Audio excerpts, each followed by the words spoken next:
Hi, I'm Jackie Strauss, and we're here with THR Presents and The Handmaid's Tale. Praise be. Hi, you guys. Hi. Hi. It's so great to be here with you all. To kick off this chat and do some introductions, I wanted to ask each of you if you could share one moment from season 5 that you are the most proud to have helped get to the screen. It could be something that you're personally most proud of or something as a team. I'll give you a moment to think, but how about we start with Adam, because you're first on my list. Alphabetical, right? I think the thing that comes to mind most quickly is probably on the finale. Something that I spent a little more time on that really came together was this really long piece of music that tied in the end that ends with Nick punching, Commander Lawrence, and it was something that really came together, and I was really proud of it. That was a big moment. Nicola, how about you? I think the funeral in episode 2 was such a huge undertaking. We had 500 extras. Leslie will talk about that, but what time she all had to get up and dress everyone. But I think, Lizzie Moss directed that episode, and it was just such fun to sort of jam with her on, we planned it for a long time because it was such a big sequence, and we had 3 days to shoot it and we actually did it in 2. So that was a very proud moment that we sort of wrangled all those people. We had 5 cameras, so many extras and a horse, and, it was a big deal. So when we did it in 2, we were like, yeah, Lizzie and I were high-fiving each other, so it was good. How often does that happen, that you come in under a deadline? Not very often at all. Yeah. I do want to hear a bit about dressing that many extras, but Leslie, I don't know if you had a different answer, but I would like to hear that as well. I actually would agree with Nicola in that the funeral for me personally was huge. Everybody was in head to toe costume, and with all the BG plus all of our hero cast, and it being what we sort of all collectively created as, a state funeral type flavor, that we really had to, in the costume department, really punch up all those extra special small details. And so for me, I was really lucky. I think Nick would probably say the same thing, in that myself and her and Elizabeth Moss, and Elizabeth Williams, who unfortunately our production designer, who unfortunately couldn't be here today, but as the collective hive mind, we really were able to have a lot of time together to prepare and talk. And for me, I'm always showing swatches and colors and what do you think of this? Because they know how they're going to light it or whatever. And it was a massive, massive undertaking. And in respect to the notes of the dressing, it was like 0 dark 30 call times. I had a 24-hour crew. I had 2 crews going 24 hours. So that we had the people that were dressing people on the day and maintaining.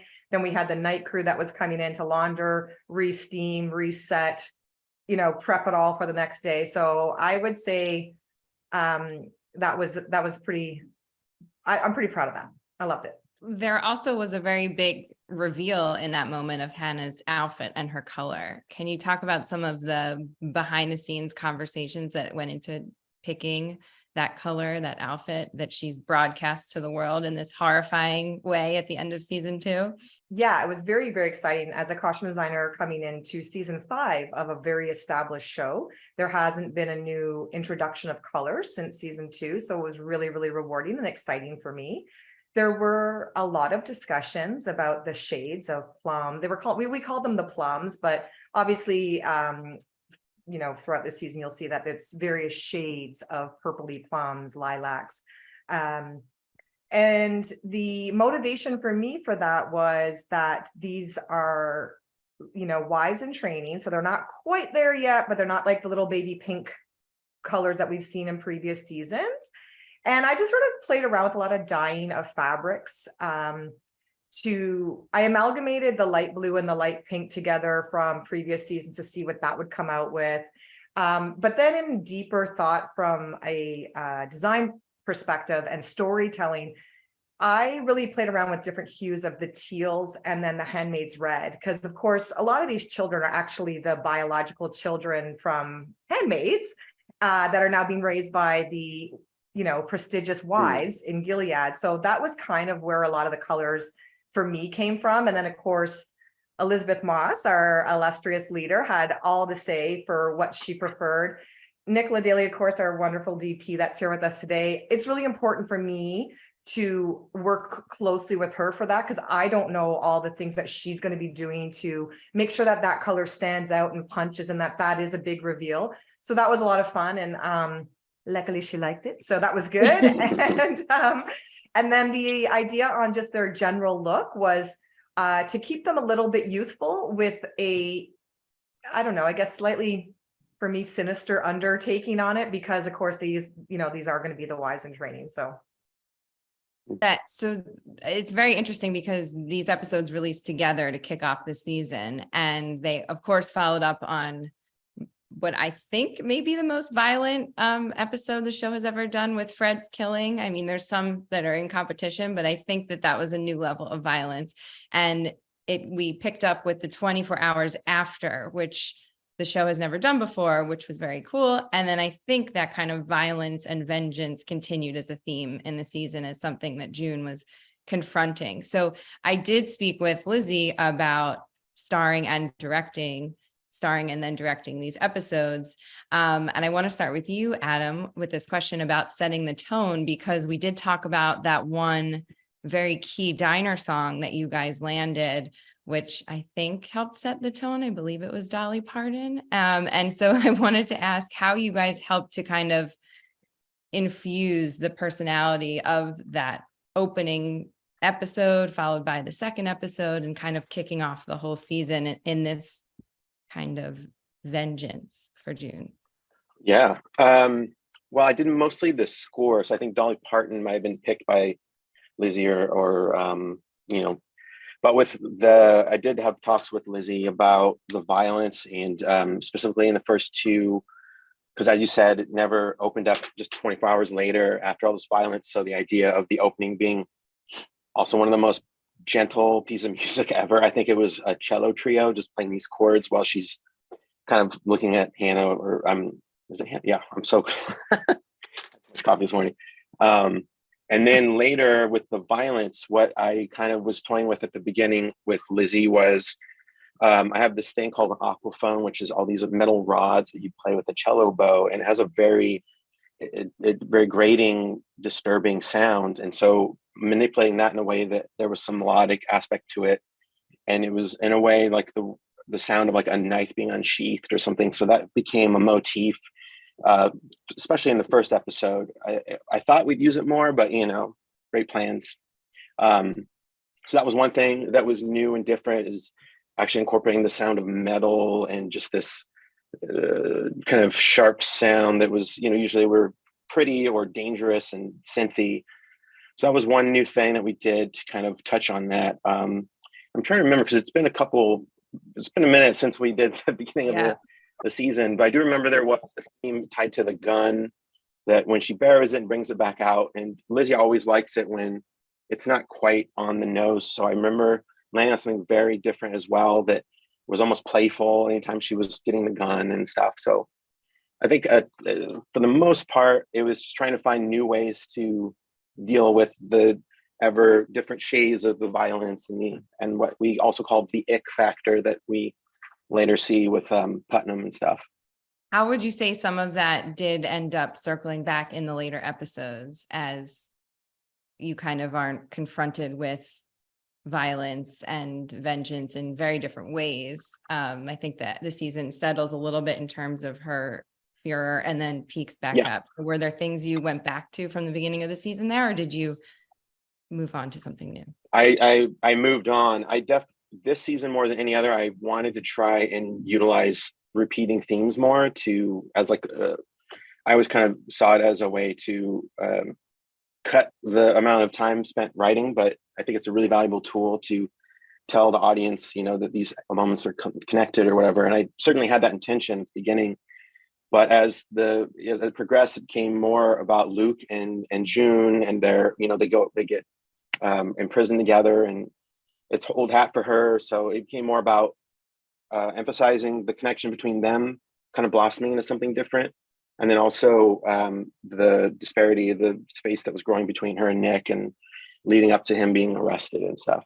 So it eventually ended up becoming more theme and melodic based rather than revisiting the violent stuff and all the sound effecty stuff. And Nicola and Leslie, I think this season more than anything we see outside of Gilead, which feels almost more important when you check back in with Gilead and you see the difference between the world outside and the world inside. So in terms of approaching that, you know, of course, with wardrobe and with the specific colors you're using, but also just overall with kind of expanding beyond Gilead, I guess, what was something that you guys really approached this season with differently in that respect? Like what did you want to push towards, and what were you still making sure that you would hold on to with Gilead? I would say from a camera and lighting point of view, it's tricky because Gilead has such a strong look. And so when you're in Canada, you're in sort of the real world. And so it's kind of trying to maintain the strength of the visual landscape, but be in that, you know, sort of grounded in reality. But Lizzie talks brilliantly about how, you know, Gilead is still inside of June. So, and that's what she's battling with, you know, she's battling, it's not June versus Serena, it's June versus Offred kind of thing. So, so we still have this, in the lighting, we still have the strong beams of light coming through in Canada because, you know, she hasn't sort of left the Gilead mindset. So she's still dealing with that trauma and everything. So the sort of lighting, you know, design still like goes all the way through to the Canadian side of things. So it's fun to sort of play with the blurring of those lines between Gilead and Canada. Just a quick follow-up for you. I have to say that some of my favorite shots are just close-ups on Lizzie's face. She's got an amazing face. What are your conversations with your, like, can we do another Lizzie close-up, or, you know, oh, we gotta wait and hold that because they're so powerful whenever we get them. Yeah, I mean, she's so good. And it's sort of, you know, you have to have, you know, it's June's experience of everything. So it's sort of part of the landscape and the visuals of the show now, is that you do these beautiful sort of Kubrick-esque wide shots with a lot of symmetry. And then, you know, you're in here handheld with June as she experiences whatever she's experiencing. And I think that's sort of, you know, the beauty of the show is you've got that sort of visual breadth, and then you've got the real emotion. So I think that's why people connect so strongly to her character, you know. And when she's directing and obviously being in it, I was amazed because it's the first season I'd done of Handmaids. I was amazed that she'd sort of come back to the monitor and she said, oh, I was just giving myself some options for the edit by looking over here, looking over there. And I was like, okay, so you're giving this amazing performance, but you're also like giving yourself options in the edit. That's great. It's amazing. Right. A real director's actor. She is. And Leslie, if you remember the question, but you know, how you kind of approached expanding outside of the word of Gilead so much, but also making sure that when you check back in, it's very visual and memorable. Well, for me, you know, it was a little easier in that Gilead is a very the visceral, you know, points of Gilead are so cut and dry. It's like the women are in this color, the ants are in this color. So it's a little bit easier for me to depart from that. Something I did do this season very quietly and without sort of smacking anyone in the face with it was I started omitting red from Canada. I didn't have any red in my, which, you know, I've had some people reach out and like, was it like some of those real eagle-eyed fans have been, you know, figuring it out. And it was just to create to help keep that really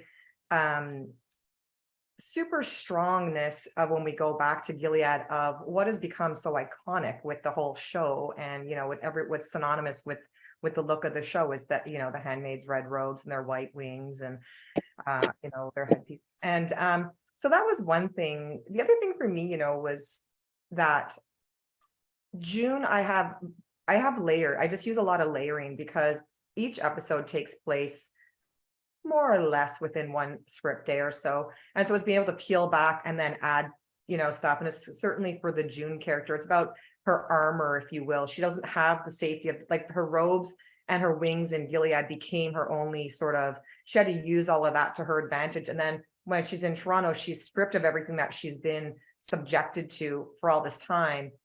And it's a weird, like Nicola was sort of mentioned, it's like, it's the battle between June and Offred, and she's no longer the June that we saw previous, but she's no longer Offred, and she's sort of really trapped in this sort of limbo of who am I? And, Luke is there and Moira is there, and they want her just back as how they know and love her, but she can't go in and step into that world anymore because she's just had so much trauma and, experience, some good, obviously, with her daughter being born and her love with Nick. There is some positive in her life for sure. And so for us, myself and Lizzie were just talking, and I tried to make her closet and her clothing just to be very practical. Like she always has lots of pockets, and she always how would she use what she's wearing? Because she's always in warrior mode a little bit, she's not feeling free. She's out of the confines of Gilead, if you will, but she's still trapped. So how can we play with that? And we were just trying to soften her a little bit as the series went to show that she's shedding some of that and becoming a little bit more present in the world of Toronto and the free world. And we were just trying to, do a little bit of that with her. So I would also like to hear your question for that about Serena, because we do see her evolving the most we've ever seen her this season. And even she gets to expand and get out in the world of Gilead. So as she went through this evolution, what were some of the ways that the subtle ways that you wanted to show her journey? Serena was really fun, obviously, because I got to do a lot of building for her and then a lot of sort of contemporary in Toronto. One thing that was important was, of course, she becomes almost like a handmaid in her own way with the Wheelers, right? And that was something that we all discussed, and we really wanted to make sure that was conveyed. And one part of element that I was trying to do with that is her outfits, if you look at the scenes and the script days and like where she has the scenes with Mrs. Wheeler, there's a bit of mimicking in either the tones of the colors or something. There's always something there because in theory, Mrs. Wheeler, Alanis Wheeler, is the one that would have been getting her clothes or arranging for them because they're keeping Serena sort of under lock and key, if you will. And so that was important. But I also incorporated I softened up a lot of the blues and teals, but always tried to keep a hint of it because Serena still was a believer. Serena was one of the masterminds of Gilead. She helped Fred. She was there, even though she was female. She was like a powerhouse behind that.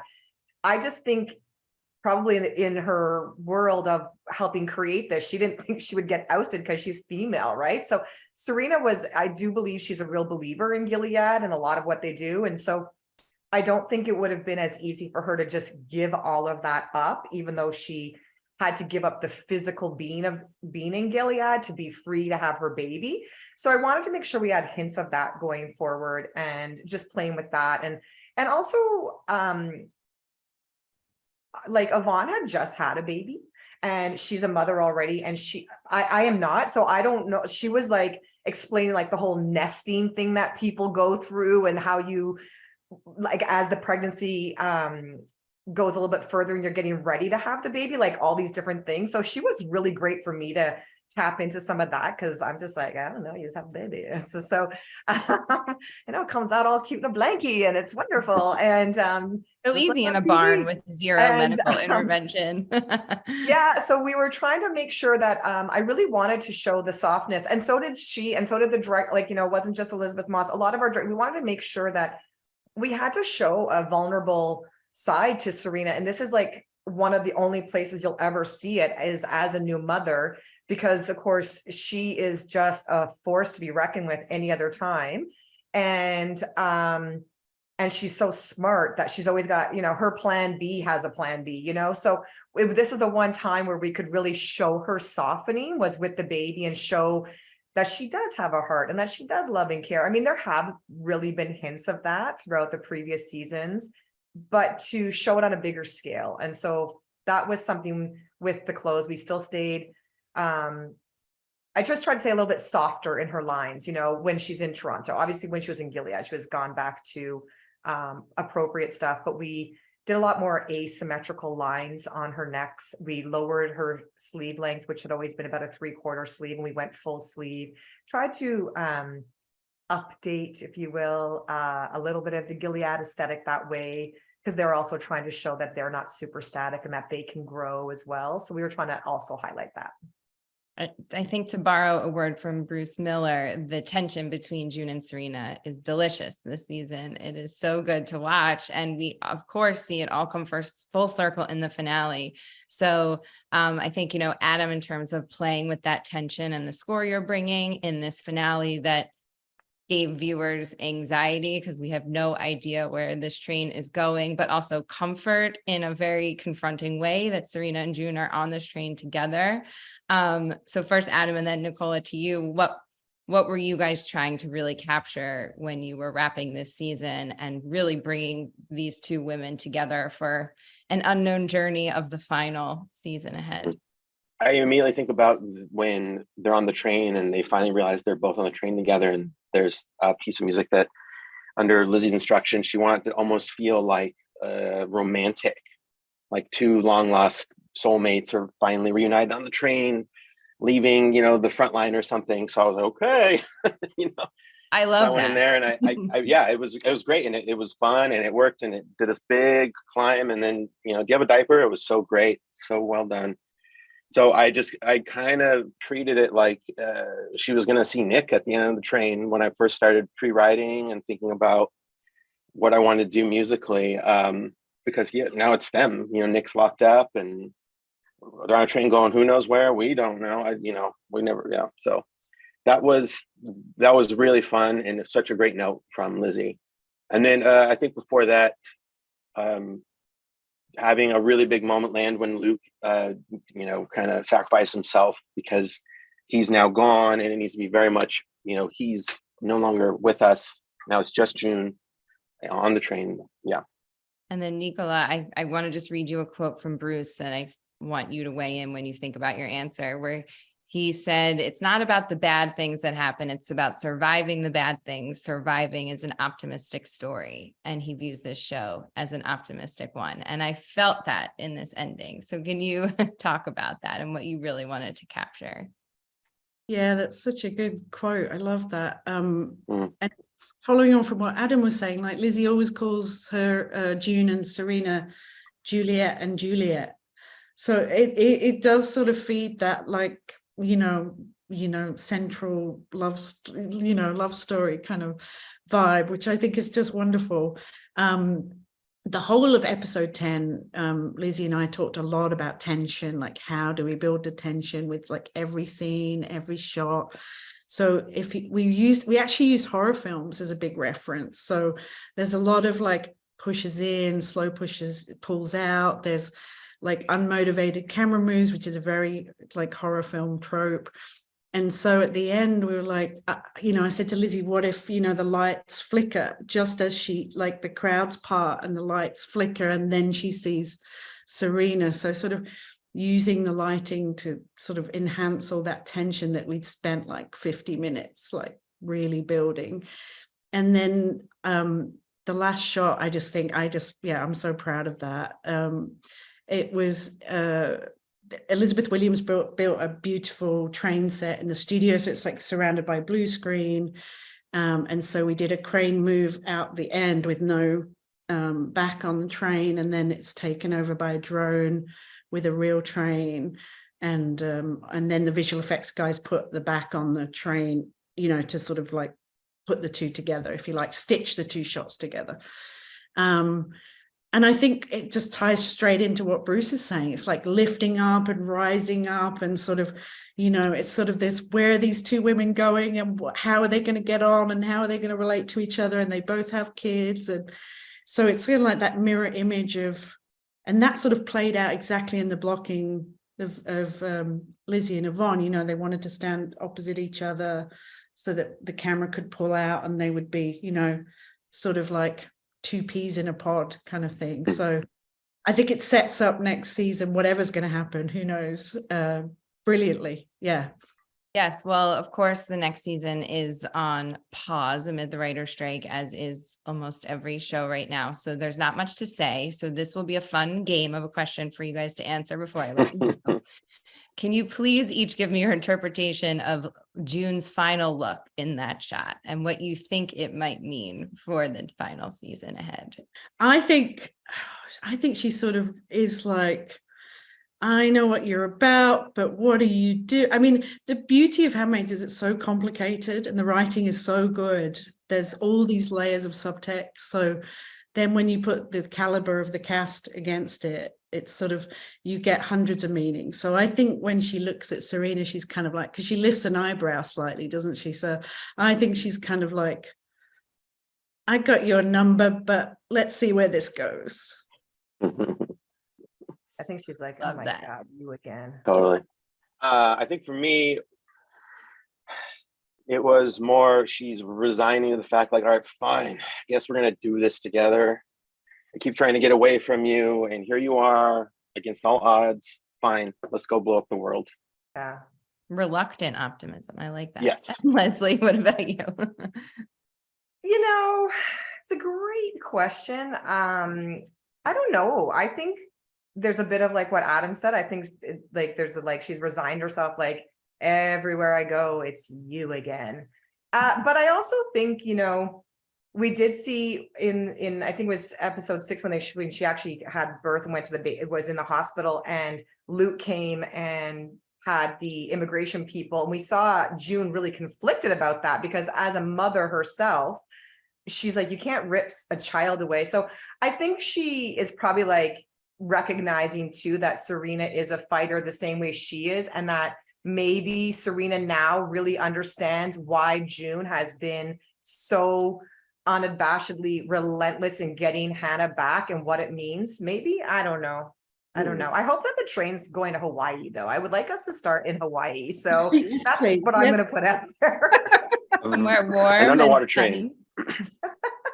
Yeah, not Toronto in winter, but Hawaii. It's Hawaii or Alaska. Come on, Hawaii for the win. It would change the whole look of the show. I can't even imagine. It would make filming a lot more fun. I know I've heard many, they're always complaining about filming in winter in Canada. So maybe they wrote the show in Hawaii so they could have the last season be a real party. Exactly. Well, thank you so much. It's so great to chat with you and look back on this really amazing season. And we can only wonder what's in store to come.